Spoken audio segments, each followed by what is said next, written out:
the kingdom come. In His name I find, in His name I find, in His name I find the peace I seek. In His name I find, in His name I find, in His name I find the joy I seek. Shalom Bapak Ibu yang saya kasihi di dalam Tuhan Yesus Kristus. Selamat berjumpa kembali. Kita percaya bahwa anugerah Tuhan selalu melimpah dalam kehidupan kita, sehingga sampai pada detik ini kita dalam keadaan yang sehat dan diberkati Tuhan. Kita akan kembali merenungkan firman Tuhan, namun sebelumnya mari kita tunduk kepala dan kita berdoa. Bapa di surga, Bapa yang kami sapa di dalam nama Tuhan Yesus Kristus, kami berterima kasih untuk pertolongan-Mu sampai pada hari ini dalam kehidupan kami. Dan kami berdoa Bapa supaya Tuhan terus menjaga, melindungi kami dan menuntun kami dengan kebenaran firman-Mu. Dan pada hari ini kami berdoa untuk akan merenungkan firman Tuhan, biar Roh-Mu yang kudus akan menguasai segenap kehidupan kami, supaya firman-Mu ini kami dapat memahaminya dengan benar, dan kami jadikan sebagai tuntunan di dalam kami melayani dan mengiring Engkau. Terima kasih Bapa, kami berdoa, kami sambut kebenaran firman Tuhan, dalam nama Yesus, haleluya, amin. Nah Bapak Ibu yang dikasihi Tuhan, saat ini kita akan kembali merenungkan firman Tuhan dari Mazmur pasal 33 ayat 1 sampai 22. Ya. Karena panjang dan karena banyaknya poin-poin yang perlu saya angkat dari nats ini, maka pada hari ini kita akan membaca cukup sampai di ayat 9 saja dulu. Mazmur 33 ayat 1 sampai 22 berkata, "Bersorak-sorailah hai orang-orang benar dalam Tuhan, sebab memuji-muji itu layak bagi orang-orang jujur. Bersyukurlah kepada Tuhan dengan kecapi, bermazmurlah baginya dengan gambus 10 tali. Nyanyikanlah baginya nyanyian baru, petiklah kecapi baik-baik dengan sorak-sorai. Sebab firman Tuhan itu benar, segala sesuatu dikerjakannya dengan kesetiaan. Ia senang kepada keadilan dan hukum. Bumi penuh dengan kasih setianya. Oleh firman Tuhan langit telah dijadikan, oleh nafas dari mulutnya segala tentaranya. Ia mengumpulkan air laut seperti dalam bendungan. Ia menaruh samudra raya ke dalam wadah. Biarlah segenap bumi takut kepada Tuhan. Biarlah semua penduduk dunia gemetar terhadap Dia. Sebab Dia berfirman, maka semuanya jadi. Dia memberi perintah, maka semuanya ada. Nah, sampai di situ dulu pembacaan kita Bapak Ibu. Yang menjadi pokok renungan kita sama seperti sesi pertama terdapat di dalam ayat yang pertama sampai dengan ayat yang ketiga, di mana di dalam ayat-ayat itu ada perintah. Bersorak-sorailah, bersyukurlah, nyanyikanlah. Nah, jadi umat Tuhan itu dihimbau, diperintahkan untuk senantiasa bersorak-sorak mengagungkan Tuhan, memuliakan Tuhan, bersyukur atas segala karyanya, dan menaikkan nyanyian-nyanyian baru untuk mengagungkan dan meninggikan Tuhan.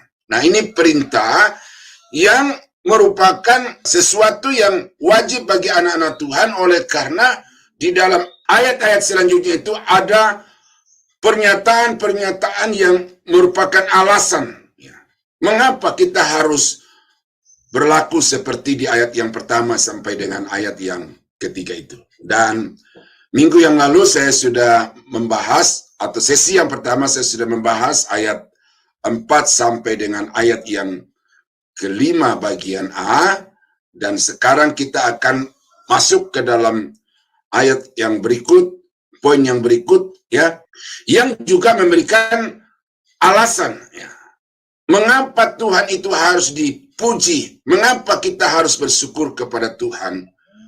Karena dikatakan di dalam ayat yang ke-5b, karena bumi penuh dengan kasih setia Tuhan.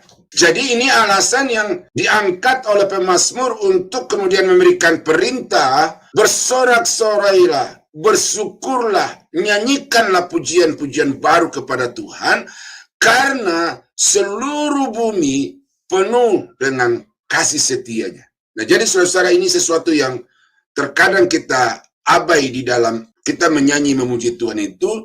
Seringkali kita hanya menganggap bahwa kasih Tuhan itu terbatas pada situasi tertentu, pada orang-orang tertentu, dengan keadaan-keadaan tertentu. Tetapi ternyata di sini bahwa bumi itu penuh dengan kemuliaan Tuhan. Entah orang percaya, entah orang tidak percaya, dunia ini diliputi dengan kasih setia Tuhan.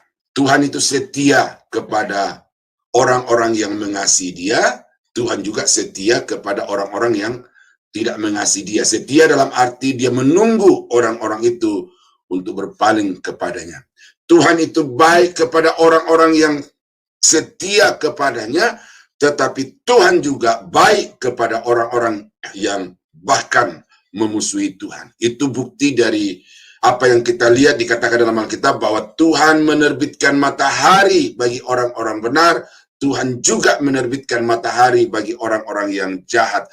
Tuhan menurunkan hujan bagi orang-orang yang benar, dan Tuhan juga menurunkan hujan bagi orang-orang yang jahat. Jadi kasih setia Tuhan itu melingkupi seluruh bumi, sehingga kapanpun,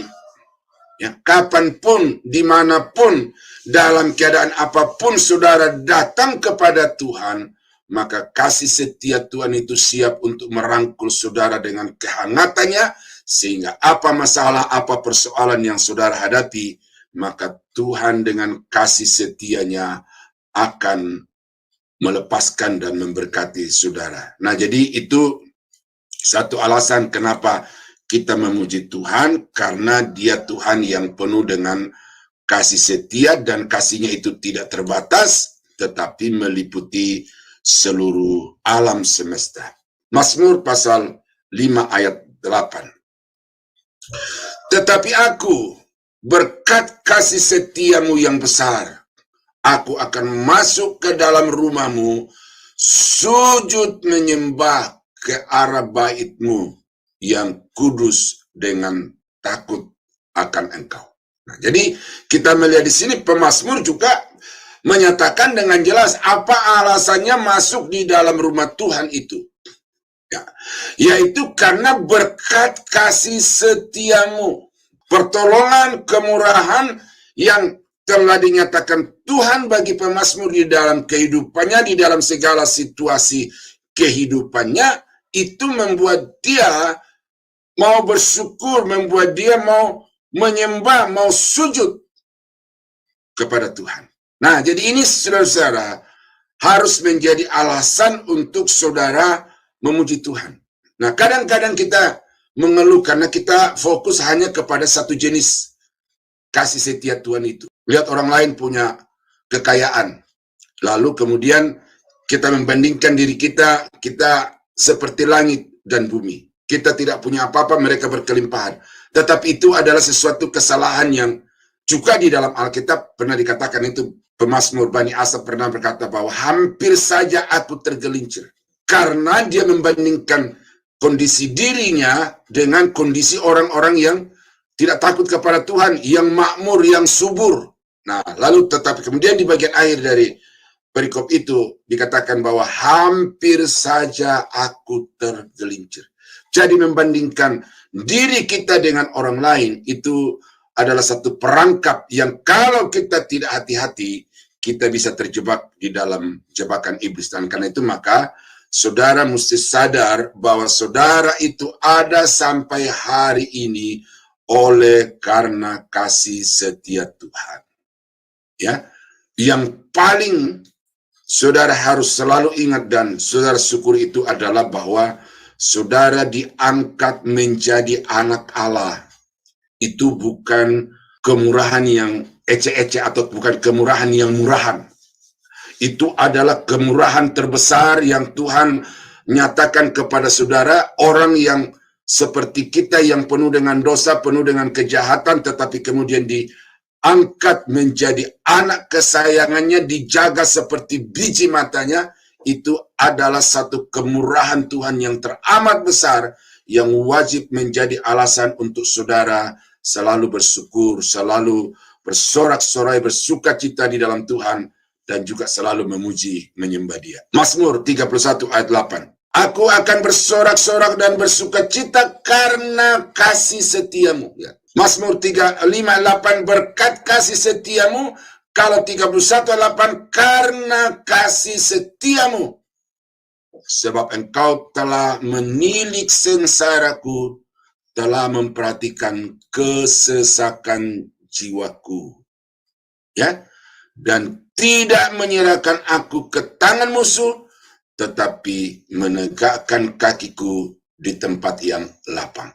Nah, ada berkat kemurahan Tuhan di sini yang wajib saudara pahami, yang dengan itu saudara wajib juga memuji Tuhan. Yang pertama adalah Tuhan memperhatikan kesengsaraan saudara. Jangan saudara berpikir bahwa tidak ada yang peduli dengan saudara. Bisa saja keluarga tidak peduli, lingkungan apalagi bisa tidak peduli. Tetapi melalui ayat ini kita diingatkan bahwa sesungguhnya kasih setia Tuhan itu nyata di dalam selalu memperhatikan kesengsaraan kita. Mengawali tahun ini saya sempat mengalami satu pergumulan, saudara, ya, karena adik saya kena demam berdarah, lalu dia pergi ke puskesmas, dianalisis secara salah, dinyatakan tipes, ternyata dia demam berdarah. Akhirnya dimasukkan ke rumah sakit, dan di rumah sakit itu ditemukan bahwa dia kena demam berdarah. 9 hari dia mengalami masa yang kritis. Ya, tidak bisa bangun bicara, hampir tidak bisa kecuali nyaut-nyaut, ya. Tetapi puji Tuhan, hari ini dia sudah pulang dari Toraja ke Sorong, Papua dalam keadaan yang sehat. Nah, jadi selama 9 hari itu setiap hari saya telepon dan setiap hari saya berdoa. Saya berkata, Tuhan, dalam keadaan seperti ini tidak ada yang bisa kuandalkan kecuali Engkau. Oleh karena itu, tolong adikku, kuatkan dan berikan kesehatan. Nah, jadi saudara, orang lain mungkin tidak peduli, tetapi Tuhan peduli. Nah, yang kedua di sini adalah Tuhan memperhatikan kesesakan jiwa saudara. Nah, mungkin saudara tidak mengalami sakit fisik, tetapi ada beban pemikiran. Dan beban pemikiran itu begitu beratnya sehingga berpengaruh kepada tubuh jasmani saudara. Ini banyak dialami oleh begitu banyak orang. Tekanan jiwa membuat stres, tekanan jiwa membuat depresi, tekanan jiwa bahkan kemudian membuat orang masuk rumah sakit jiwa. Nah, tetapi Tuhan dengan kasih setianya, Dia memperdulikan saudara. Lalu Dia memberikan kelegaan. Memberikan kelegaan. Nah, lalu yang ketiga di dalam ayat yang ke-9 dikatakan di situ bahwa Tuhan tidak menyerahkan aku ke dalam tangan musuh, ya, tetapi Dia menegakkan kakiku di tempat yang lapang, memberikan kemenangan, menjauhkan kita dari segala niat-niat orang jahat, menjauhkan kita dari segala bencana, segala kecelakaan. Nah, bukankah itu sesuatu yang wajib untuk kita syukuri? Jangan hanya karena saudara mungkin tidak makan seperti yang orang lain makan, tidak pakai seperti yang orang lain pakai, ya. Tetapi dengan berkat-berkat yang dituliskan di dalam Mazmur pasal 58, Mazmur 31, 8 dan 9 ini, kiranya ini menjadi satu kesadaran bahwa dalam keadaan apapun, sesungguhnya kasih setia Tuhan itu tidak pernah berhenti mengalir, tidak pernah berhenti nyata di dalam kehidupanku ini. Nah, ini alasan pertama hari ini, atau alasan yang keempat dari keseluruhannya. Mengapa kita harus memuji menyembah Tuhan adalah karena seluruh bumi penuh dengan kasih setianya. Tuhan yang kita sembah adalah Tuhan yang penuh kasih setia. Nah, saudara-saudara yang dikasihi Tuhan, alasan yang berikut kenapa kita harus bersorak-sorai, bersyukur, dan memuji menyembah Tuhan itu, karena dikatakan di dalam ayat yang ke-6, oleh firman Tuhan langit telah dijadikan, dan oleh nafas dari mulutnya segala tentaranya diciptakan. Nah, jadi ternyata Tuhan itu bukan saja berkuasa di dalam dirinya, tetapi dia berkuasa juga di dalam firman-Nya. Dan ini menjadi satu hal yang luar biasa yang menjadi bekal dalam kehidupan kita, bahwa kalau kita menghidupi firman Tuhan itu dengan penuh iman, dan kita terapkan di dalam kehidupan kita dengan sungguh-sungguh, dengan sepenuh hati, maka kita akan mengalami kuasa firman itu secara ajaib di dalam kehidupan kita. Nah, saudara, karena itu maka saya sebagai hamba Tuhan di sini mengajak saudara, ya, saudara boleh mengabaikan nasihat saya, mengabaikan nasihat pendeta-pendeta yang lain, tetapi jangan sekali-kali mengabaikan firman Tuhan, karena tidak ada jaminan keberhasilan apapun yang saudara lakukan kecuali saudara melakukannya sesuai dengan firman Tuhan, menurut petunjuk dan arahan dari Alkitab itu. Nah, ini menjadi persoalan yang saya temukan di dalam pelayanan saya, adalah bahwa banyak orang-orang percaya yang lebih percaya kepada perkataan manusia lebih daripada perkataan firman Allah itu sendiri. Kalau pendeta idolanya itu yang berkhotbah, maka dengan segala antusias dia akan mengikuti, karena dia berkata dalam hatinya, ini pendeta idolaku, ini pendeta favoritku. Tetapi hari ini saya mau kasih tahu kepada Bapak Ibu, bahwa siapapun pendeta yang terhebat, yang popularitasnya setinggi langit, itu tidak ada jaminan dari apa yang mereka katakan mencapai hasil dalam hidup saudara, kecuali firman Tuhan yang mereka sampaikan dan saudara yakini firman itu, maka itu yang akan membuat saudara mencapai hasil yang maksimal di dalam hidup kita ini.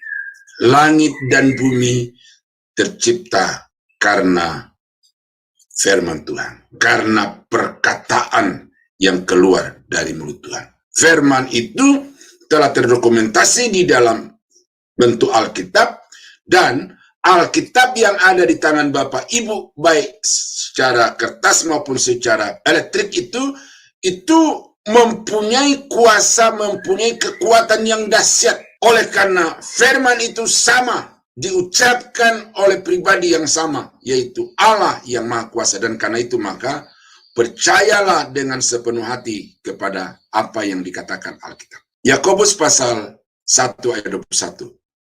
Sebab itu buanglah segala sesuatu yang kotor dan kejahatan yang begitu banyak itu, dan terimalah dengan lemah lembut firman yang tertanam di dalam hatimu, yang berkuasa menyelamatkan jiwamu.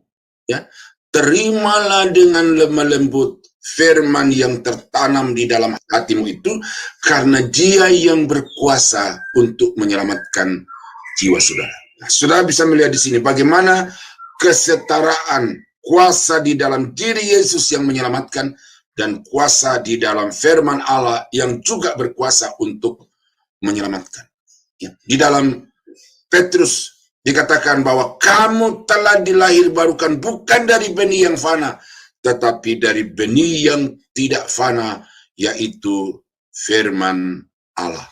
Nah, jadi saudara bisa melihat di situ bagaimana kuasa, kekuatan yang ada di dalam firman Allah itu, sehingga dia bisa merestorasi kehidupan setiap orang-orang yang percaya kepadanya. Pada Timotius, Paulus berkata, ingatlah bahwa dari kecil engkau sudah mengenal kitab suci yang memberi hikmat kepadamu dan yang menuntun engkau kepada keselamatan. Jadi Paulus memperlihatkan kepada Timotius betapa dahsyatnya kekuatan firman itu, sehingga dia bisa memberikan hikmat, dia bisa menuntun kepada keselamatan. Dan di dalam ayat yang ke-16 dari 2 Timotius 3 itu, Paulus berkata bahwa segala tulisan diilhamkan Allah bermanfaat untuk menyatakan kesalahan, untuk memperbaiki kelakuan, dan untuk mendidik orang di dalam kebenaran. Jadi firman Allah berkuasa untuk merestorasi segenap kehidupan manusia yang mau percaya dan berserah kepada Tuhan. Nah, ini bagian-bagian firman Tuhan yang saya kutip untuk membuat Bapak Ibu memiliki satu resep bagaimana untuk bisa memperbaiki orang-orang yang saudara cintai di dalam hidup ini. Banyak ibu-ibu yang menangis karena suami yang nakal. Banyak suami-suami yang mengeluh oleh karena istri-istri yang tidak patuh, yang tidak hormat. Orang tua menangis, meraung-raung oleh karena anak-anak yang tidak mau diatur.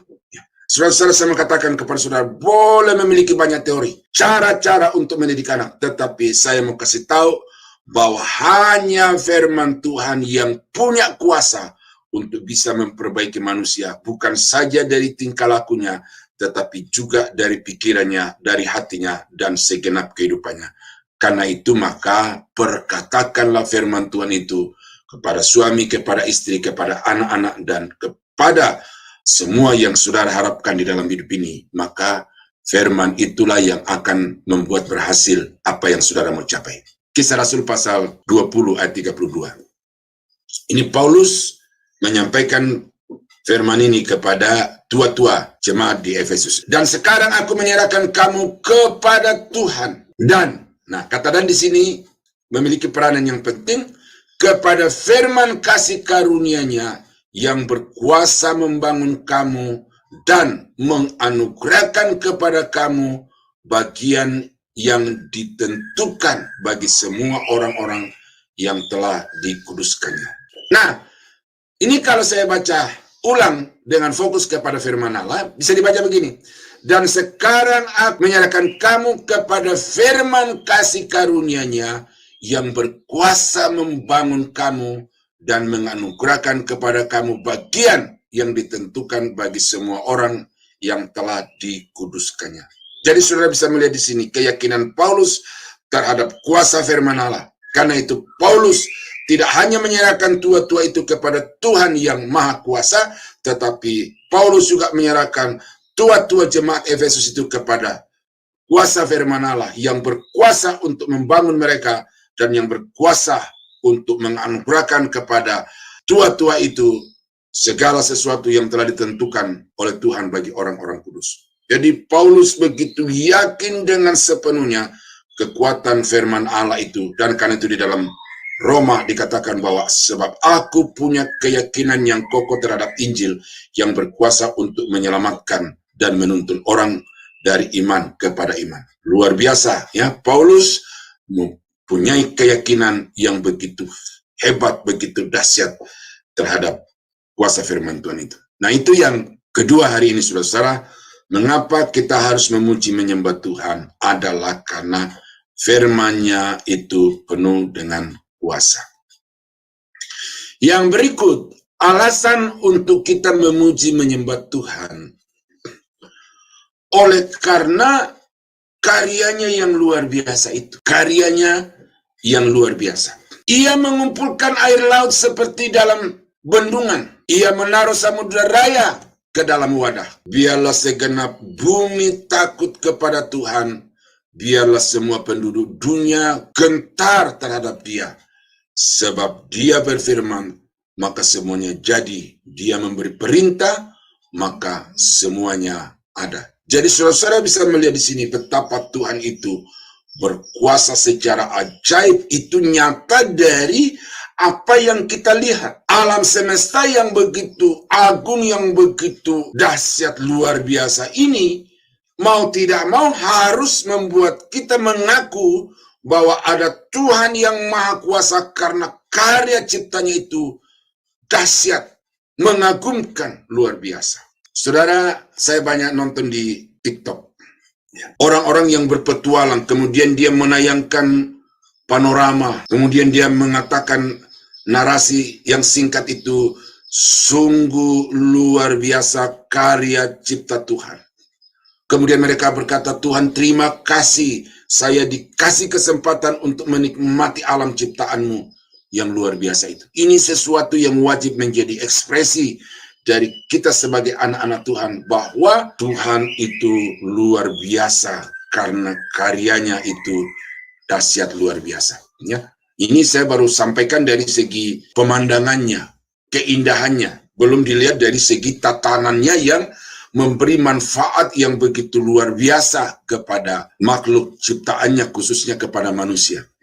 Kenapa laut itu ditaruh di satu tempat yang tertentu, kemudian ada darat di tempat yang tertentu? Bagaimana kalau semuanya permukaan laut? Bagaimana kalau semuanya daratan? Tidak ada air, tidak ada sungai, tidak ada laut. Tidak akan memberi manfaat kepada kehidupan di muka bumi. Tetapi karya Tuhan begitu agung, ditata sebegitu rupa. Dan apa yang sudah ditata, diatur Tuhan di alam semesta ini, itu ternyata memberi manfaat yang sangat baik kepada semua makhluk ciptaannya, khususnya kepada manusia. Nah, jadi saudara-saudara, ini kita mesti lihat ini sebagai satu realita yang harus membuat kita kagum. Nah, karena itu pemazmur di dalam Mazmur 19 itu, bagaimana dia paparkan di situ tentang keagungan Tuhan yang nyata di karya ciptanya di alam semesta ini. Banyak orang-orang yang tidak percaya Tuhan membuat banyak argumentasi atau membuat banyak teori tentang terjadinya alam semesta ini. Salah satunya adalah teori evolusi. Tetapi bagi saya, teori evolusi ini patah dengan sendirinya. Bukan karena dipatahkan, tetapi patah dengan sendirinya. Karena dia mengatakan bahwa alam semesta ini mulai dari yang paling kecil, yang paling sederhana, kemudian berevolusi, lalu kemudian berkembang menjadi seperti pada setiap tahap. Dan kemudian untuk terwujudnya manusia, terjadinya manusia itu karena ada proses evolusi dari monyet. Monyet berevolusi menjadi manusia. Tetapi patah dengan sendirinya karena sampai hari ini, ya, saya coba mengamati dari mulai peradaban, perkembangan manusia secara modern itu, kita belum pernah melihat atau mendengar satu berita bahwa ada orang hutan, ada monyet yang keluar dari hutan karena dia sudah mengalami proses evolusi dan sudah mencapai puncaknya menjadi manusia. Belum pernah. Tetapi yang ada ialah monyet tetap menjadi monyet, monyet melahirkan monyet, manusia tetap manusia, dan manusia melahirkan manusia. Itu yang sesuai dengan ciptaan Tuhan itu. Nah, itu berarti bahwa teori evolusi itu patah dengan sendirinya karena terbukti tidak ada evolusi yang berkelanjutan. Nah, Tuhan telah mengatakan bahwa manusia diciptakan sesuai dengan gambar dan rupa Allah. Seluruh alam semesta ini diciptakan oleh firman-Nya. Mazmur pasal 104 ayat 1-8. Saya baca ayat ini. Pujilah Tuhan hai jiwaku. Tuhan Allahku, Engkau sangat besar. Engkau yang berpakaian keagungan dan semarak, yang berselimutkan terang seperti kain, yang membentangkan langit seperti tenda. Ya, ini lihat. Kalau ayat 1-2a itu tentang pribadinya, tetapi ayat 2b mulai masuk di dalam karyanya, yang membentangkan langit seperti tenda, yang mendirikan kamar-kamar lotengmu di air, yang menjadikan awan-awan sebagai kendaraanmu, yang bergerak di atas sayap angin, yang membuat angin sebagai suruhan-suruhanmu, dan api yang menyala-nyala sebagai pelayan-pelayanmu, yang telah mendasarkan bumi di atas tumpuannya sehingga tak akan goyang untuk seterusnya dan selamanya. Dengan samudra raya Engkau telah menyelubunginya, air telah naik melampaui gunung-gunung. Ini uap yang naik ke udara lalu turun ke bumi menjadi hujan yang memberi kehidupan kepada seluruh permukaan bumi ini.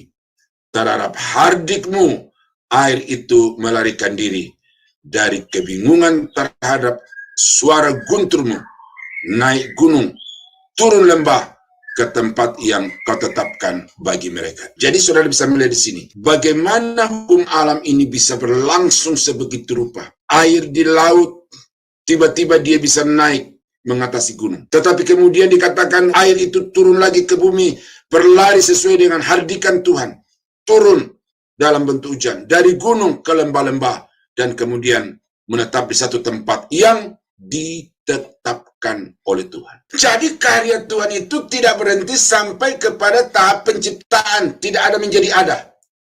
Tetapi keberlangsungan alam semesta ini, keteraturan hukum yang ada di alam semesta ini, itu bukti karya nyata Tuhan yang membuat saudara harus bersyukur bahwa kita ini dipelihara oleh Tuhan dengan hukum alam yang telah diatur oleh Tuhan itu, sehingga kita bisa dapat hidup nyaman, hidup tentram, bahagia, dan makmur sejahtera di tengah-tengah alam ciptaan Tuhan ini. Nah, ini selesai kadang-kadang luput dari pengamatan banyak orang, sehingga tidak ada kesempatan untuk memuji Tuhan. Hari ini saya sampaikan kepada Bapak Ibu bahwa apapun keadaan saudara, saudara mesti tahu bahwa karya cipta Tuhan itu luar biasa di alam semesta ini dan bagi hidup saudara.